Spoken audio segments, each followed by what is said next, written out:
ಹೆಣ್ಣು ಹೆತ್ತ ತಾಯಂದಿರು ಅಥವಾ ತಂದೆಯಂದಿರು ಅಥವಾ ಪೋಷಕರು ಈ ಸುದ್ದಿಯನ್ನ ನೋಡ್ಲೇಬೇಕು.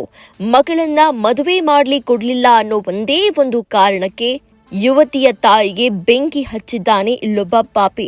ಮಧ್ಯರಾತ್ರಿ 1 ಗಂಟೆಯ ಸುಮಾರಿಗೆ ಈ ದುರ್ಘಟನೆ ಸಂಭವಿಸಿದೆ.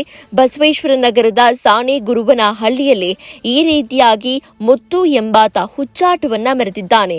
ಮುತ್ತು ಎಂಬಾತ ಗೀತಾ ಎಂಬ ಮಹಿಳೆಗೆ ಪೆಟ್ರೋಲ್ ಅನ್ನ ಸುರಿದು ಬೆಂಕಿಯನ್ನ ಹಚ್ಚಿದ್ದಾನೆ.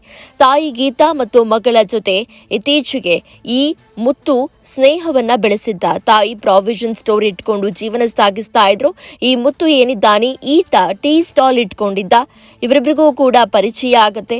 ಮೂವರು ಕೂಡ ಒಂದೇ ಮನೆಯಲ್ಲಿ ವಾಸ ಇರ್ತಾರೆ. ಅಂದ್ರೆ ಗೀತಾಳ ಮಗಳು ಹಾಗೇನೆ ಮುತ್ತು ಮತ್ತು ಗೀತಾ ಈ ಮೂವರು ಕೂಡ ಒಂದೇ ಮನೆಯಲ್ಲಿ ವಾಸವಿರ್ತಾರೆ.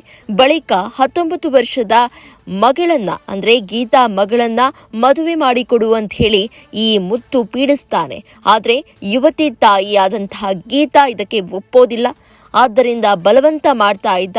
ಆದ್ರೂ ಕೂಡ ಆಕೆ ತನ್ನ ಮಗಳನ್ನ ಈ ಮುತ್ತುಗೆ ಕೊಡೋದಕ್ಕೆ ಸುತಾರಾಮ್ ಒಪ್ಪೋದಿಲ್ಲ. ಇದೇ ಸಿಟ್ಟಿನಿಂದ ತಾಯಿ ಮೇಲೆ ನಿನ್ನೆ ಪೆಟ್ರೋಲ್ ಸುರಿದು ಬೆಂಕಿ ಹಚ್ಚಿ ಪರಾರಿಯಾಗಿದ್ದಾನೆ. ಘಟನೆಯಿಂದ 50% ಗೀತಾ ದೇಹ ಬರ್ನ್ ಆಗಿದ್ದು ಆಕೆ ಆಸ್ಪತ್ರೆಯಲ್ಲಿ ಸಾವು ಬದುಕಿನ ನಡುವೆ ಹೋರಾಟವನ್ನು ನಡೆಸುತ್ತಿದ್ದಾರೆ. ಸದ್ಯ ಬಸವೇಶ್ವರ ನಗರ ಪೊಲೀಸ್ ಠಾಣೆಯಲ್ಲಿ ಕೊಲೆ ಯತ್ನ ಪ್ರಕರಣ ದಾಖಲಾಗಿದ್ದು ಆರೋಪಿಗಾಗಿ ಪೊಲೀಸರು ಹುಡುಕಾಟವನ್ನು ನಡೆಸುತ್ತಿದ್ದಾರೆ. ಅದೇನೇ ಹೇಳಿ ಮದುವೆ ಮಾಡಿ ಕೊಡೋದಿಲ್ಲ ಅಂತ ಹೇಳಿದ ತಕ್ಷಣ ಕೂತು ಮಾತಾಡಬಹುದಿತ್ತು. ಏನಿದೆ ಸಮಸ್ಯೆ ಅದನ್ನ ಬಗೆಹರಿಸಿಕೊಳ್ಳಬಹುದಾಗಿತ್ತು.